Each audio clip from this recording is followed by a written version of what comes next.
Welcome to Lynn Cullen Live. Talk radio without the static. Email your questions and comments to lynncullenshow@gmail.com. And now your host, Lynn Cullen. Hey there. Hi. I'm sorry that I stood you up on last Thursday. It was not my intent.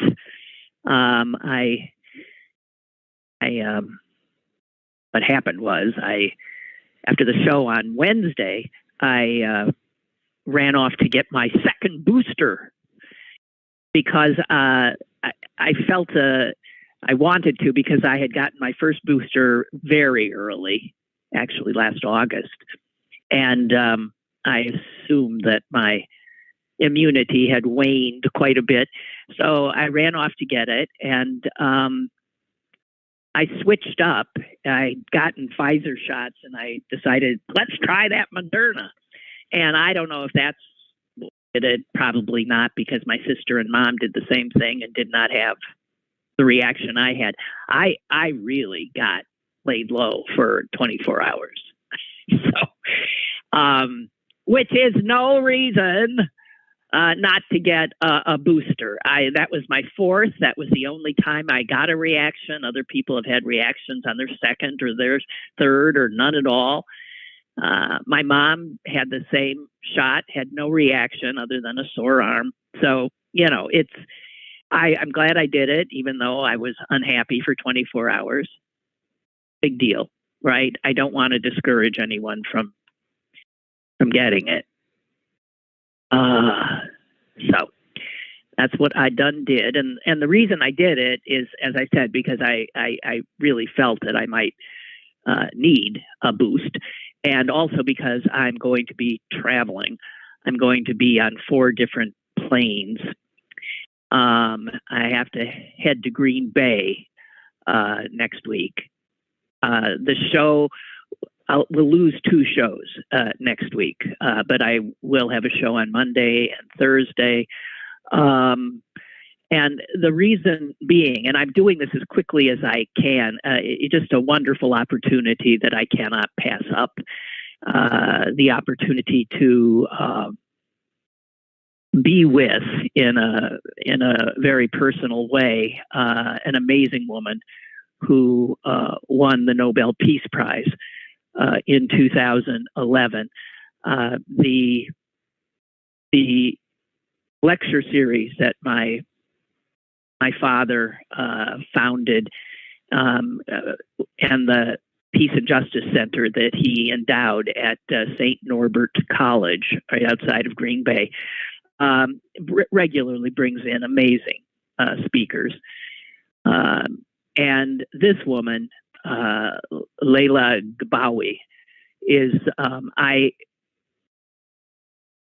was able to see a Zoom lecture she gave for the series during the pandemic.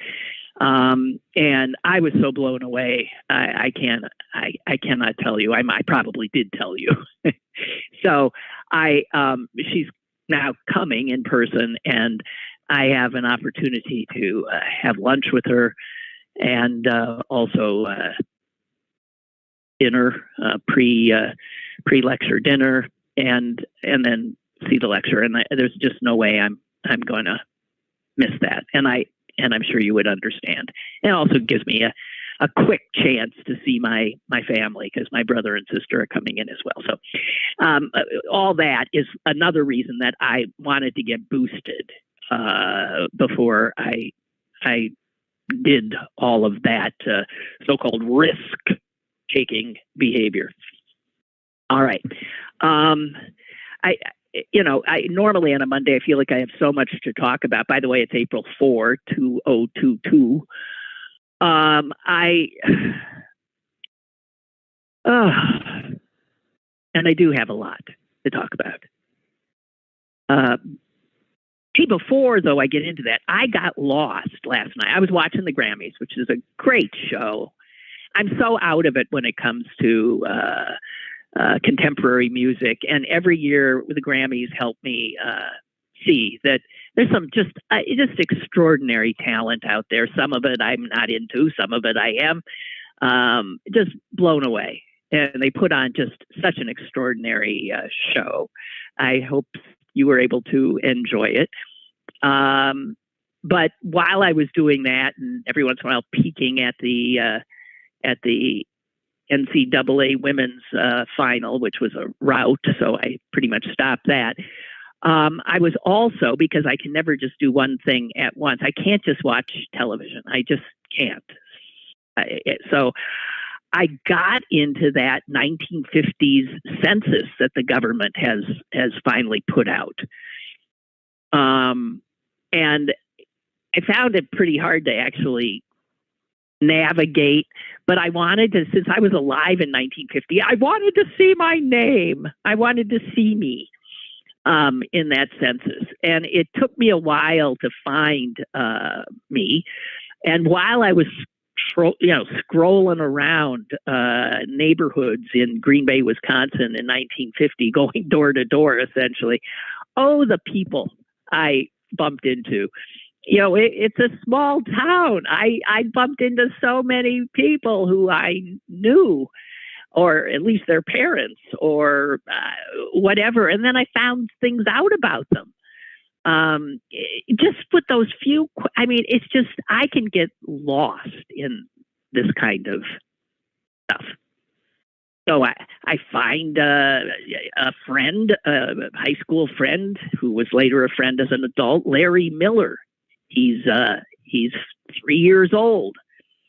But I find that his sister, Sandy, who was older by about 3 years, I think Sandra Miller was 7 in that census, but it said her place of birth was Peru. And I thought, what? So that's a question I have to ask of some people. How the hell was Sandy born in Peru? Little things like that.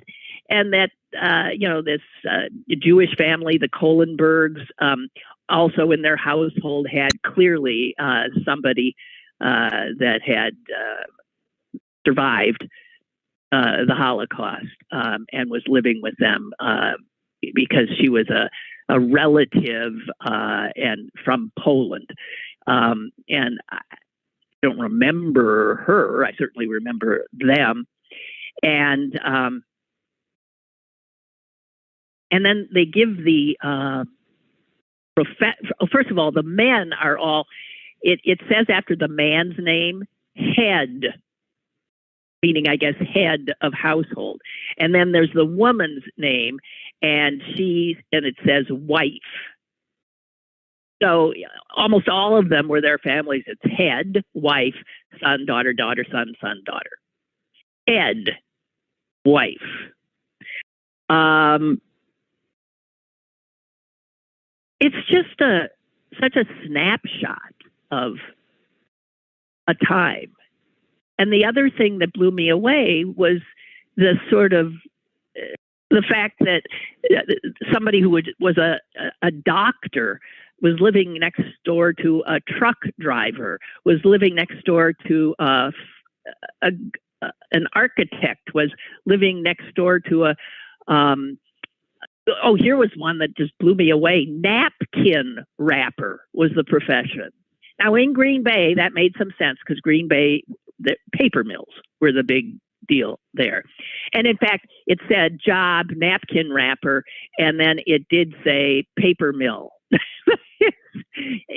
He was wrapping the napkins. I don't know. But I love the fact that there was this, there wasn't a rich neighborhood. There were a few, but that people lived, together. There wasn't the kind of snobbery that has happened since. Anyway, if you want to get lost in all that, you should go to it's 1950census.archives.gov. 1950census.archives.gov. I'll probably wade right back into it later. Anyway, I did find myself. God, my dad, it said Norman Miller. He was 29 years old, and it said he was a proprietor of a furniture store. And my mom was 27. And they had 2 children at the time, a son, William, who was 4, and a daughter, Ida. That's me, who was 2. So I found myself.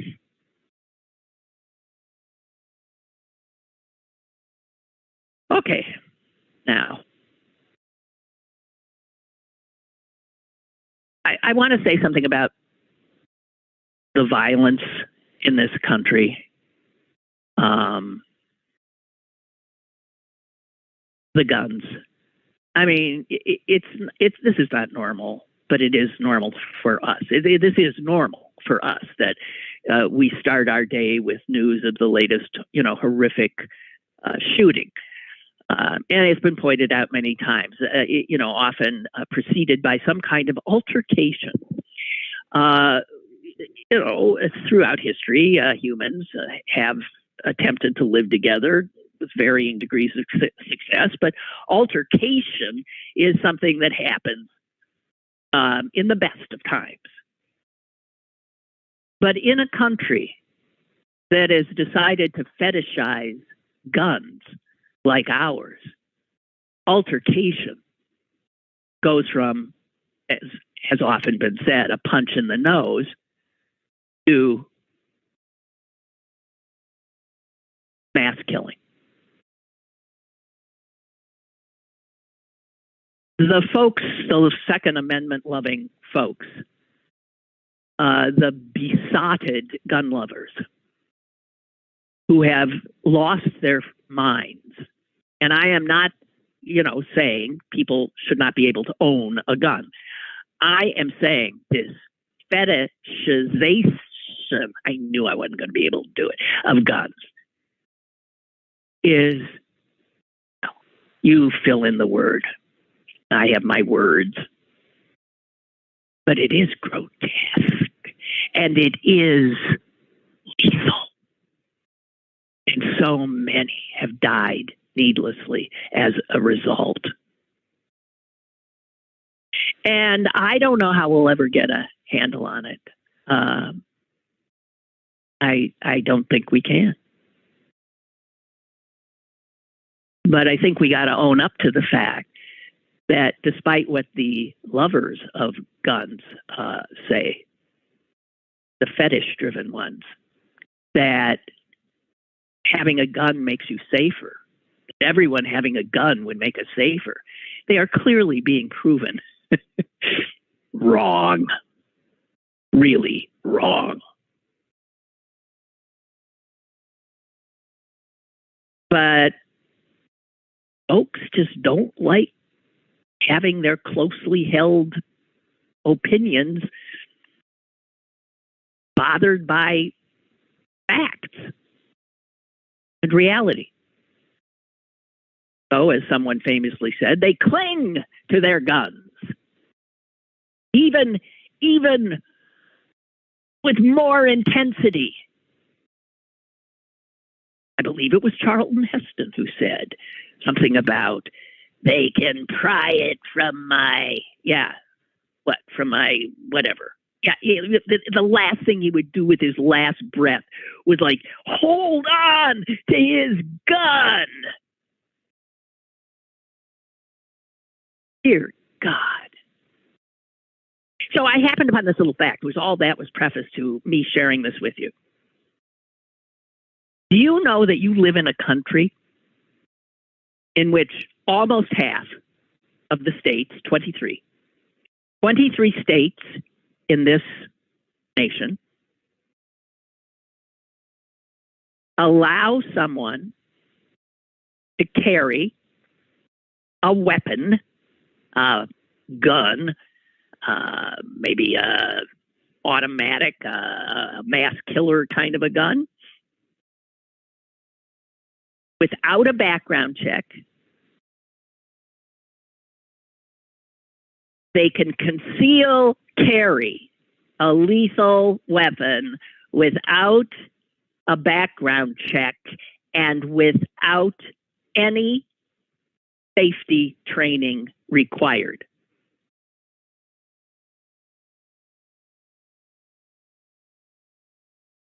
We make it harder for somebody to get a license to cut your toenails,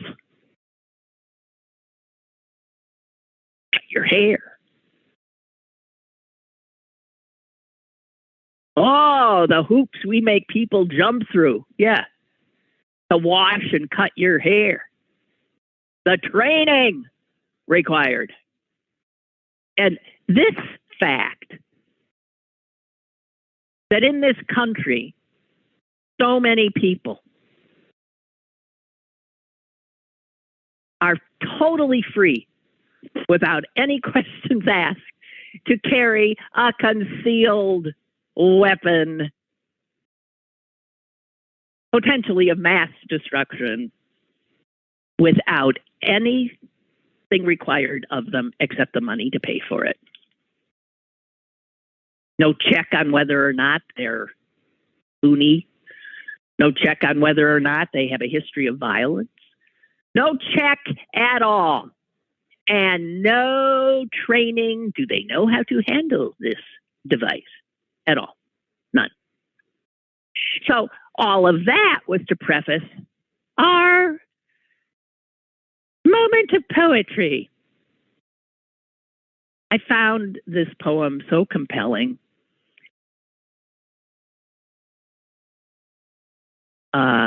It is by Dana Levin. And it is in an analogy of a book called Bullets into Bells. Poets and citizens respond to gun violence. So this is in that book. And the title of it is Instructions for Stopping.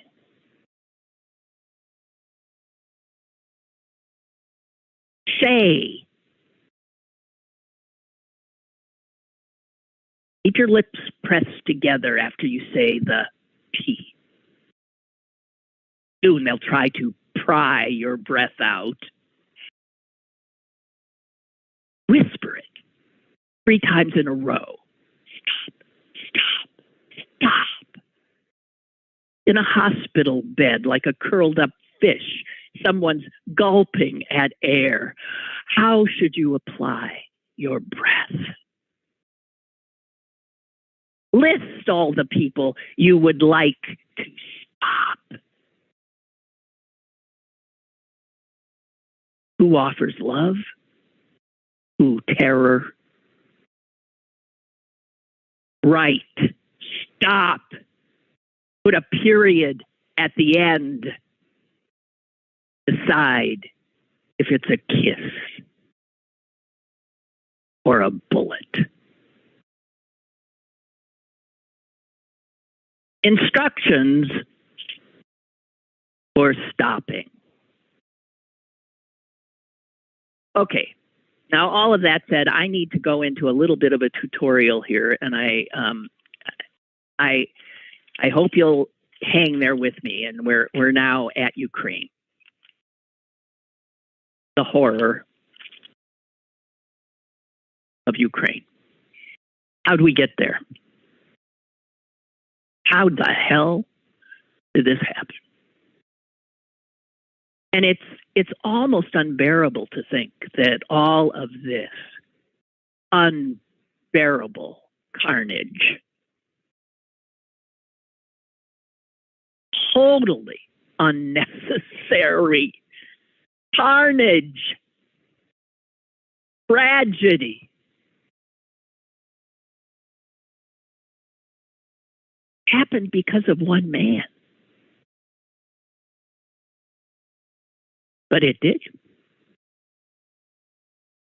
Is happening because of one man. One man.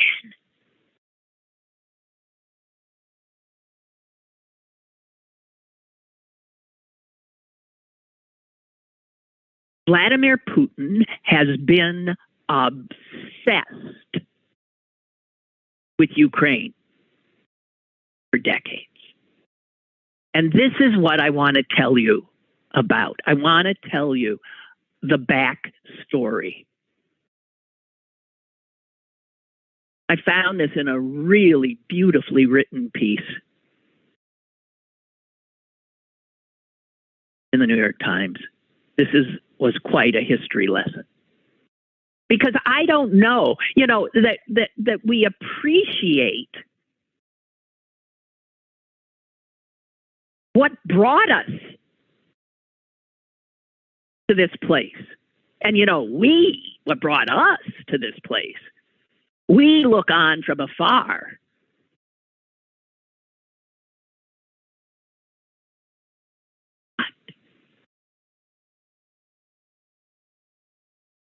I see that I have callers. I'm going to ask them to either be patient or call back because I'm going to do this. Okay?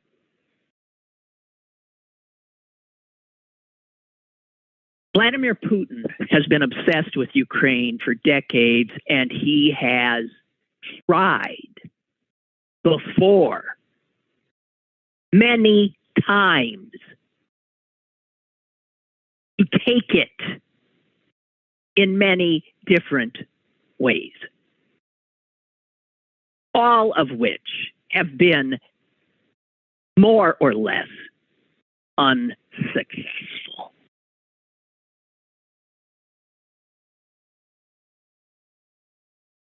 The main reason Putin began this, what could well be the end of him and his power, this whole scale invasion, totally made up. Why? It was necessary for the security of his people to go into this neighboring country.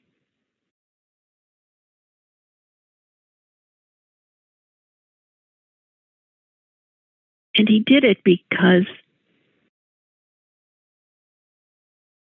he was humiliated, he felt, there. He was humiliated more than once. So this was the final time he was going in and he was going to reverse these fiascos dating back to 2004. Putin in 2004 was just beginning his presidency. He was not the power that he is now. He had not consolidated power.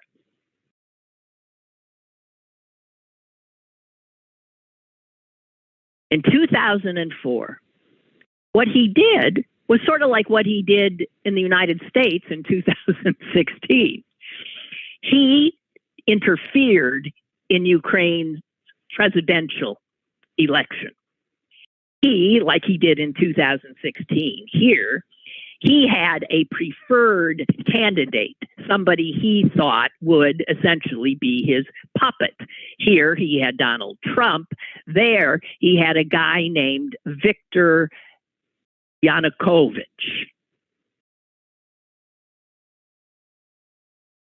And lo and behold, when Yanukovych wins, all hell breaks loose. Because the people of Ukraine said, what?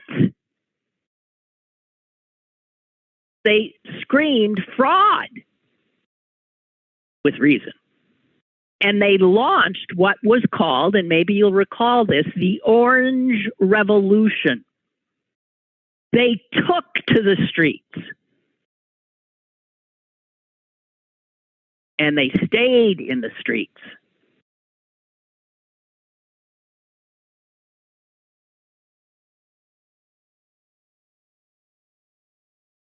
And ultimately, Putin's guy was not made president. A guy named Viktor Yushchenko was. And if that name rings a bell, Remember the guy who all of a sudden his face was just looked like a horror, a map of horror. I mean, just pustules all over it.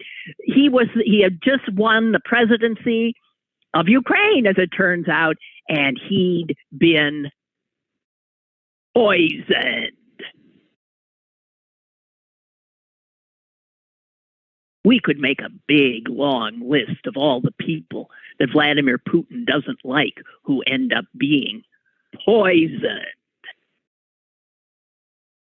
So he tried to kill the guy. He didn't. He also tried to stop the oil that was coming through Ukraine in 2006. But that created a huge uproar because it interrupted the supplies to Europe, and Europe started looking places other than Russia to get it. But he was trying to hurt Ukraine and ended up hurting himself. There's another loss in Ukraine. You and I are paying no attention. He can't let it go. 2009, Putin's back, meddling in Ukraine, in their government.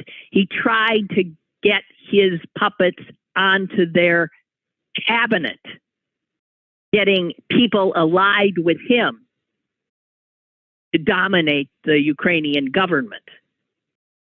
That effort failed.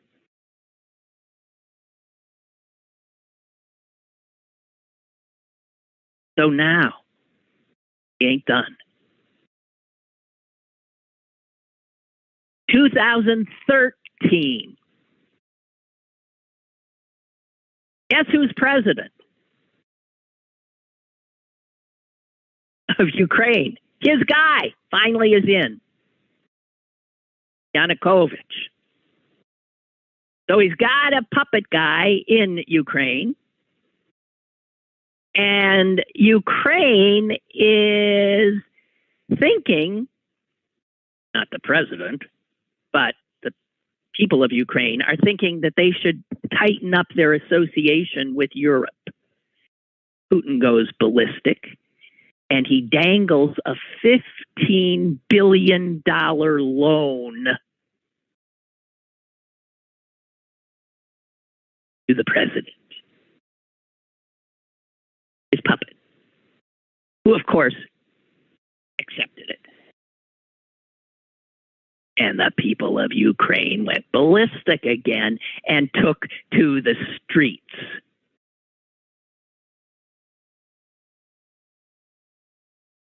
Putin encouraged the president to meet these protesters with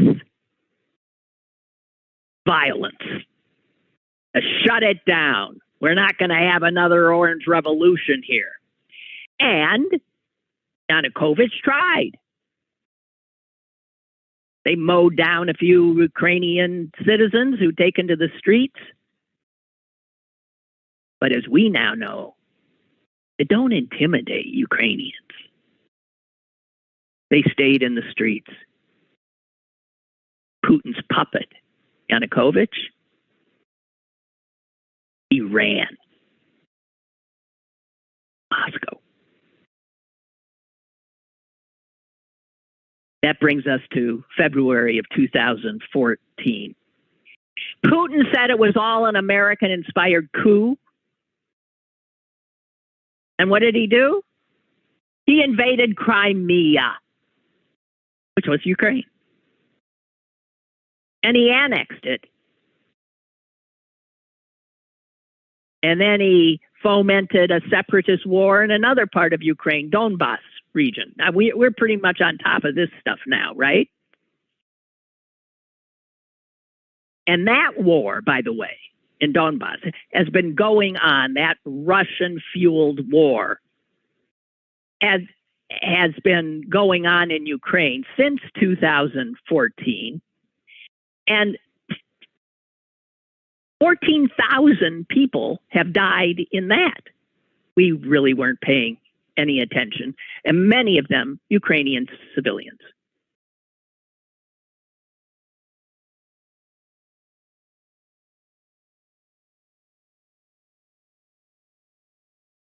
So Putin couldn't let any of this go. And he deluded himself into thinking that all those ethnic Russians who did live in Ukraine yearned to be part of the motherland, Russia, again. And so he started concocting reasons for why the Russians needed to go in and rescue their Russian nationals living in this horror hellhole called Ukraine, which he told the Russians was not a real country, was some kind of artificial place that was cobbled together way back when, that it was presided over by a Nazi government led by a Jew, which takes some doing, and that the good ethnic Russians, especially in eastern Ukraine, were begging to be rescued.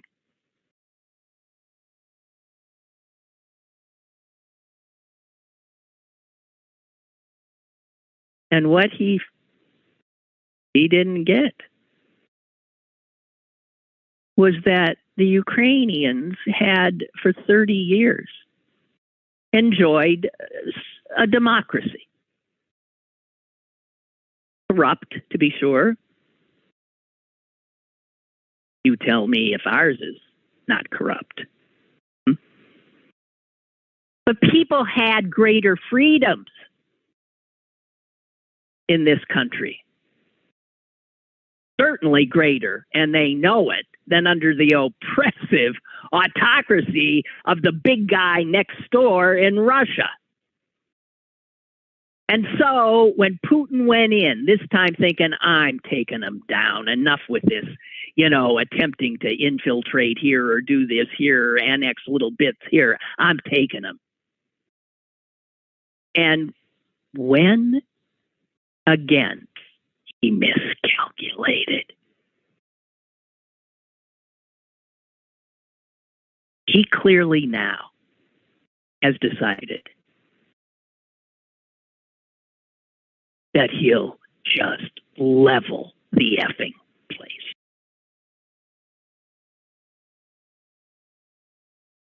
He's going to take it. He's going to, in his head, I will destroy it. If I can't have it, I will destroy it, and as many people in it as I can. And that is where we are now.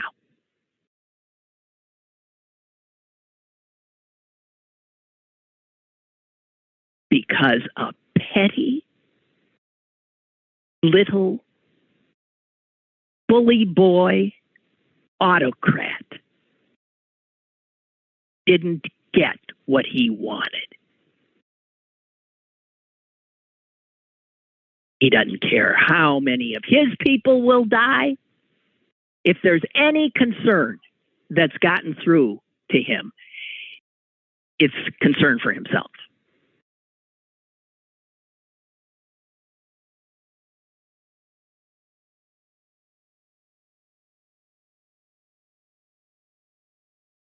So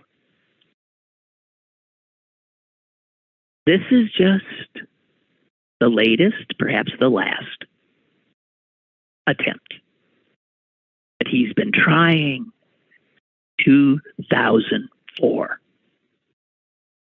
to conquer Ukraine, which he sees belongs to him.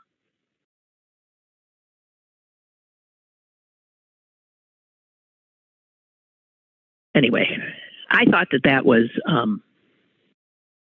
interesting. I hope I hope you did too. I don't know. If there's any callers left, I'll take you now. Hello?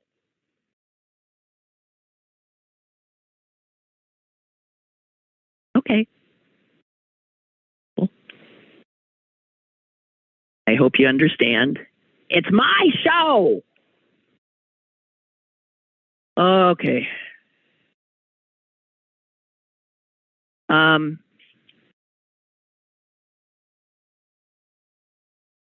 to tell you, all hell was breaking loose in the neighborhood this weekend, because everybody's been seeing a coyote running around. And if you're on that site next door, oh my God, you'd think it was you'd think it was Vladimir Putin on the loose. One woman, this so annoyed the hell out of me. One woman wrote, "Where did all this wildlife come from?" Oh dear. This is the problem. It always is us. Where did all this wildlife come from? Lady, I got news for you. It was here before you were. Sort of like those Native Americans. Dear God in heaven, where did all this wildlife come from? That's the question they've been asking themselves about us for centuries. Dear God in heaven. Now, somebody posited something interesting, because we have been seeing, more deer, walking down the friggin' street here. I live, as I've told you, really close to Frick Park. And somebody suggested, and I think they're right because I'm on that side of it, that maybe the Fern Hollow Bridge going down has interrupted the whatever ecosystem that existed there, because you got all of that activity down there now, the machinery, the this, and a lot of the animals in that park are, heading, looking for different places to be, maybe. Heading out a little bit more. And so, you have coyotes. And listen to this. One woman wrote, I've got to share this. No, it was a guy, I think. One of the things they're freaked out about, of course, is that if they have a little dog or a cat, the coyote will take it. Yeah, that's a reasonable, you got to worry about the hawks. What do you want to do? Start shooting eagles and hawks out of the sky, too? Or, next time, get a big dog, okay? I don't know what to say. For the first time, I have a little teeny pond, and I've always had 4 fish in it, and they've survived every winter. This winter, 2 did not. One was floating on the top, and another is just flat out missing, missing in action. And that got taken. I don't know what. Thing flying or something, raccoon, or I don't know, cat. I don't know what happens. But listen to what somebody wrote. Listen to this hyperventilation. And even if you agree, listen to the hyperventilation. And this is how, I wonder how this guy who wrote this would do if he were living in Ukraine, for instance. Okay? Don't ever let your dog outside alone. Coyotes are the least of the problems. Yes, a coyote may attack a small dog, but so will eagles, hawks, owls. But there's also the humans one has to worry about. The animal thieves. They steal dogs to sell to dog fighting rings for bait. They also steal dogs to sell to laboratories for experimentation. If they get a purebred, unfixed dog, well, those they sell to backyard breeders. And then there's the worst of all, the sickos. They steal them to torture. Fortunately, the world is not a safe place for your pet. Oh my God. Now, I have to say, I happen to know that this guy has been on the receiving end of media telling him all of those things breathlessly, right? And he has chosen not to do any kind of risk assessment thing in his head. He's gone straight to DEFCON, whatever it is, right before you arm the nukes. And there are people that do this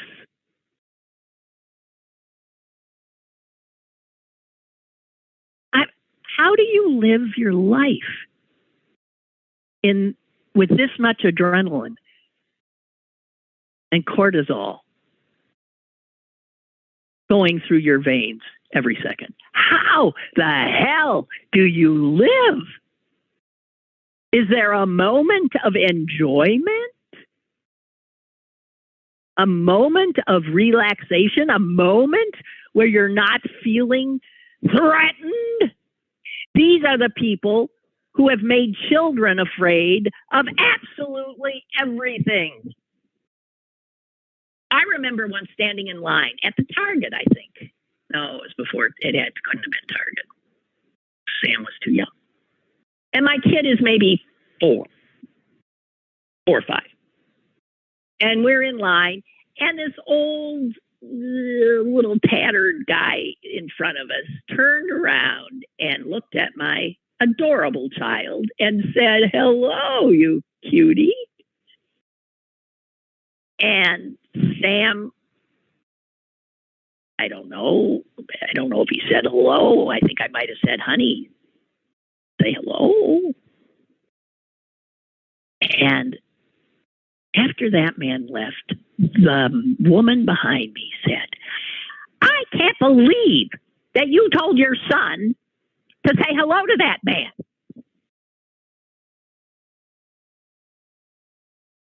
You should tell your son never to speak to anybody who he doesn't know. Any stranger approaching him should never speak to. Now, again, I understand, but I don't want to live in that world.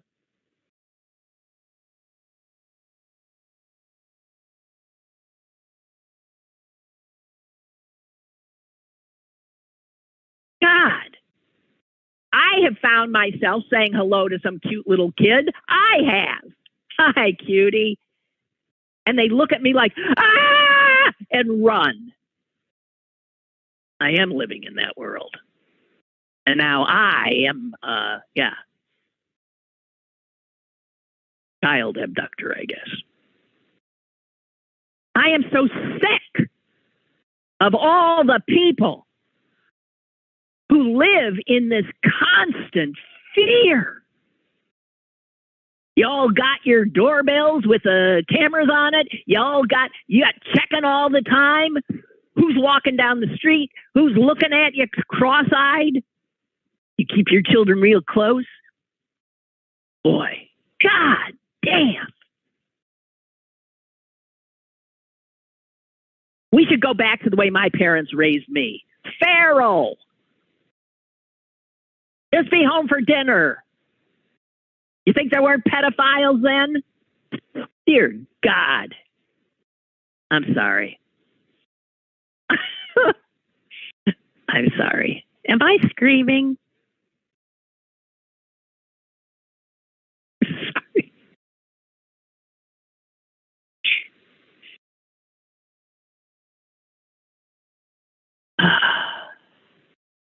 Barbara just sent me something, and it applies to everything I'm talking about.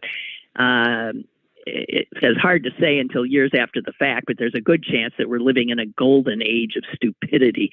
But that was actually in response to the fact that some idiot Republican legislator somewhere has now claimed that it was Trump who caught bin Laden. Well, sure, what the hell? What difference does it make, right? Believe what you want to believe.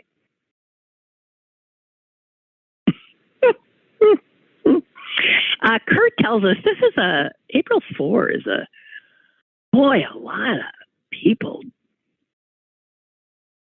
a lot of good people died violently on this day. This is the day in 1968 that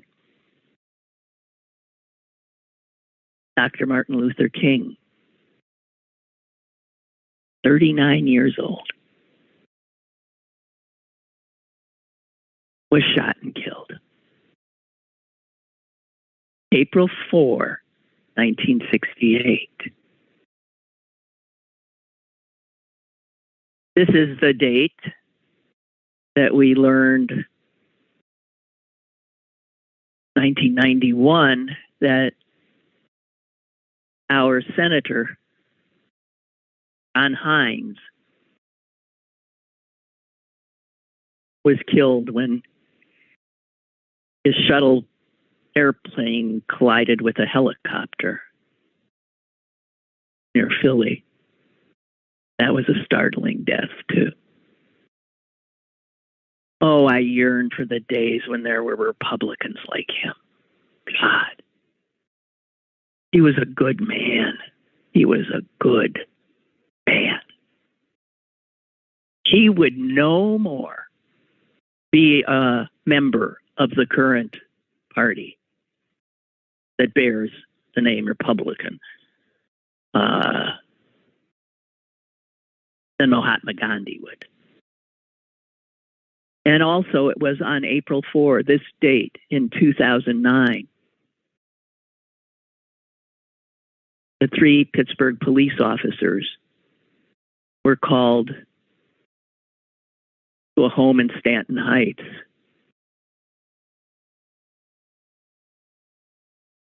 His mother felt threatened by her son. She called 911. And that son was waiting, as a good American would, with his artillery. And he mowed down those 3 Pittsburgh police officers: Eric Kelly, Stephen Maley, Paul Shulo. That was all April 4. Watch your backs! I'm kidding. Ha ha ha.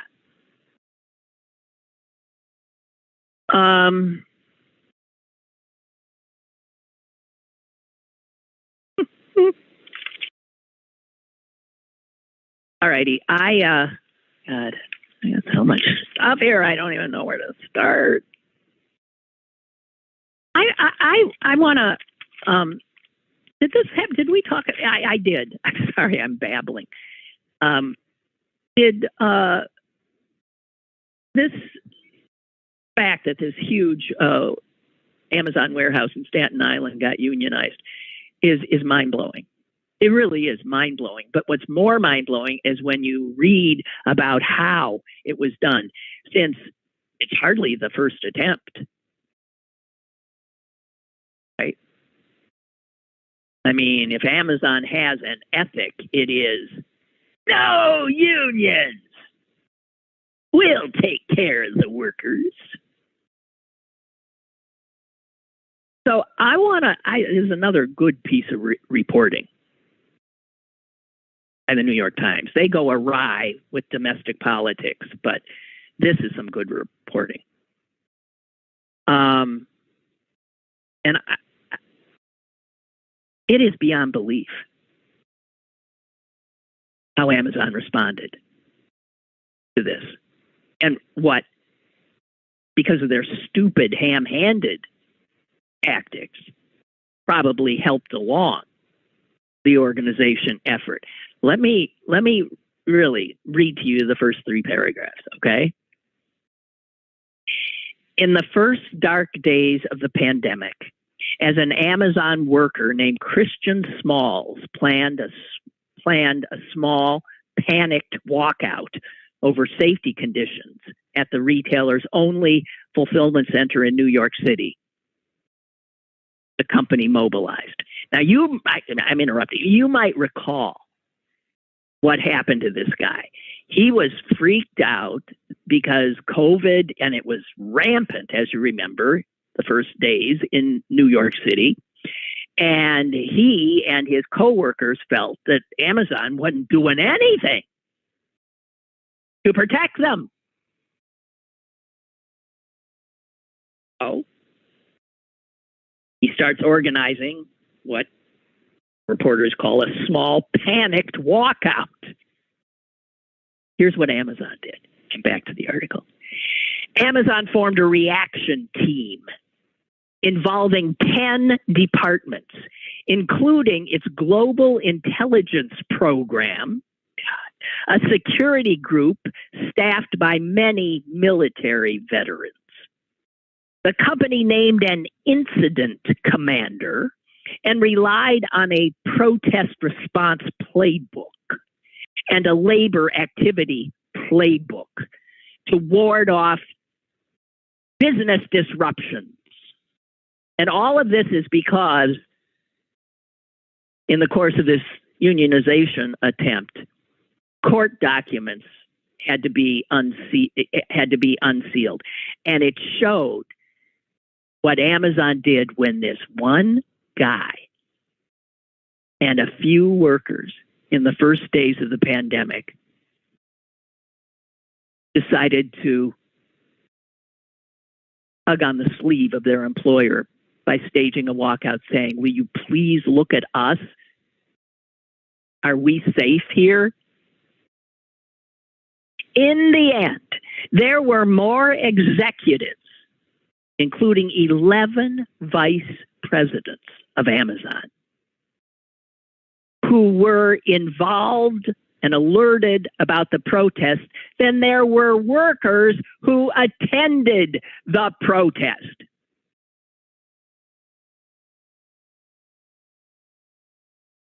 Amazon's chief counsel described Mr. Smalls as, quote, not smart or articulate.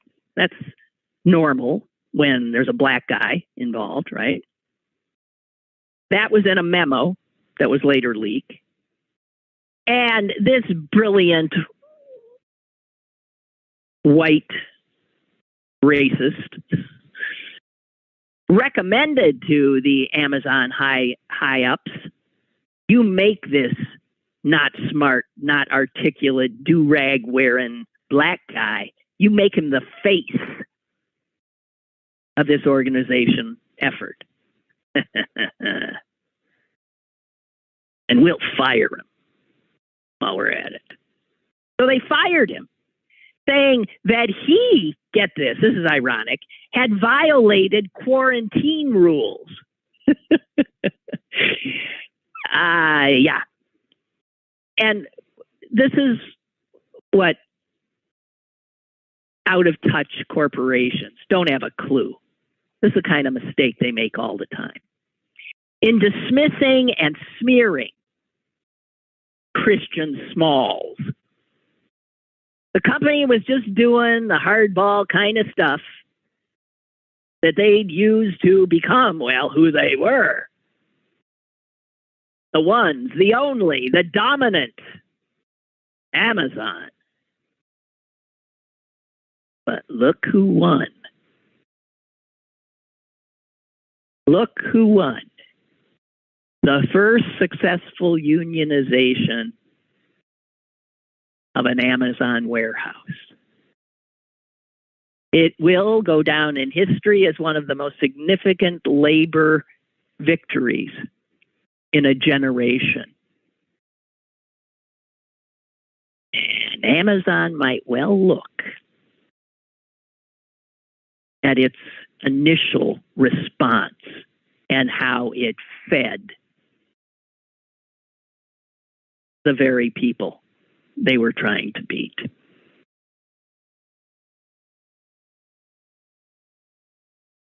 But the reason that this successful attempt is it's an object lesson not only for corporations who want to defeat unionization attempts, but it's an object lesson for unions, because Christian Smalls was not a representative of a union.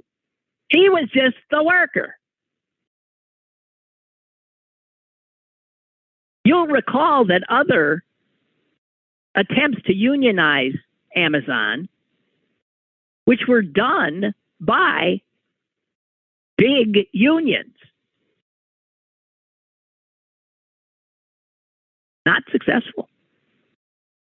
But Christian Smalls and his best friend from the warehouse, Derek Palmer, those are the two. These two guys, they did it. Two little guys with no experience doing it did it. They spent the last 11 months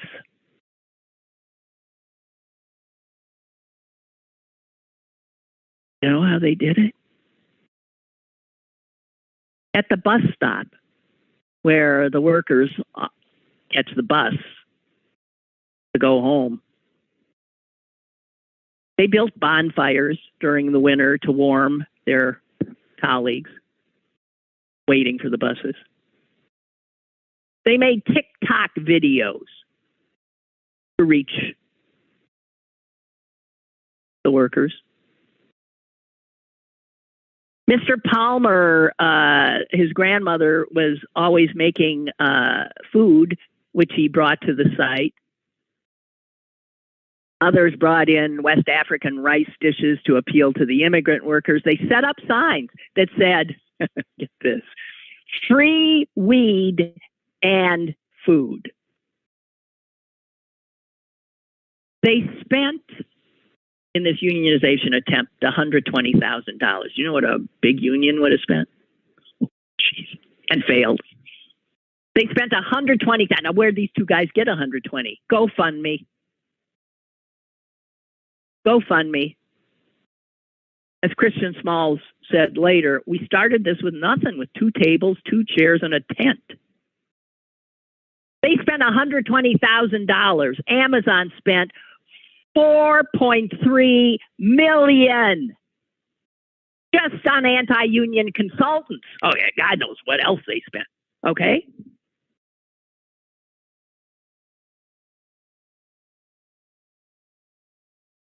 And so the object lesson here for the established unions is the future of American unionizing efforts cannot be about people coming in from the outside with an organizing plan that people have to follow. It has to come from within.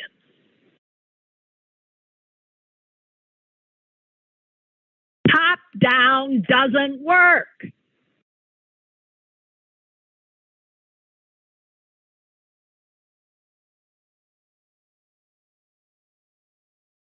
Now, these two guys, both black guys from New Jersey, they were 31 years old. They were both community college dropouts. They were both very proud of their jobs at Amazon and nurtured ambitions to rise up in the company. They were both, they do these performance metrics. They totally bought into what Amazon was selling.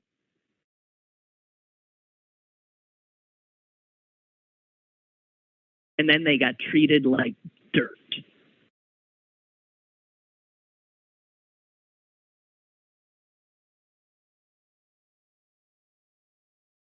You know what the turnover rate at that warehouse is? That warehouse burning through employees, like all these other Amazon places. The turnover rate there is 150%. Even before the pandemic, 150%. That is not a sign of happy workers.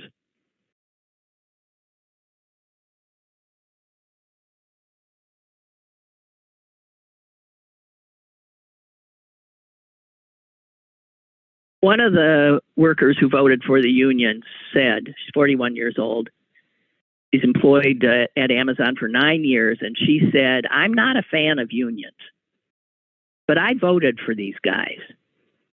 I voted to send a message to Amazon that the humanity at Amazon is gone. I don't know if these corporate types, if the suits are able to learn. I don't know. By the way, black associates at this warehouse were fired twice as much as white employees. Huh. And they wonder. So I got to tell you, Christian Smalls and Mr. Palmer, his first name. Wow. Just wow. Oh, my callers are back and I didn't see it. I am so sorry. Guys, I'm sorry. Look, I'm sorry. Mondays are a bad day because I've got tons of stuff I'm desperate to share. I suppose it's the same for you on a Monday. But anyway, hey, if you're, you know how much I love Ben Franklin. And I hope Ken Burns does well by him. But Ken Burns has done a 4-hour documentary, hours 1 and 2, tonight, 8 o'clock. QED, public television, guys. 8 o'clock, Ben Franklin. I mean, if you're into him like I'm into him. I hope he doesn't disabuse me of my 50-year-old love affair. All right, that's it, I guess, from me. And, geez, I got some great guests coming up in the next few weeks. One on Wednesday I'm really looking forward to because he's going to blow a lot of minds and maybe piss off a lot of people, which is, that's a good guest. Okay, I'll tell you more about him tomorrow. Have a good one. Ken Franklin tonight, and see you tomorrow. Bye. Lynn Cullen Live, Monday through Thursday from 10 a.m. to 11 a.m. and archived at pghcitypaper.com. The opinions expressed on Lynn Cullen Live are those of the host and do not necessarily reflect the viewpoints of Pittsburgh City Paper or its advertisers.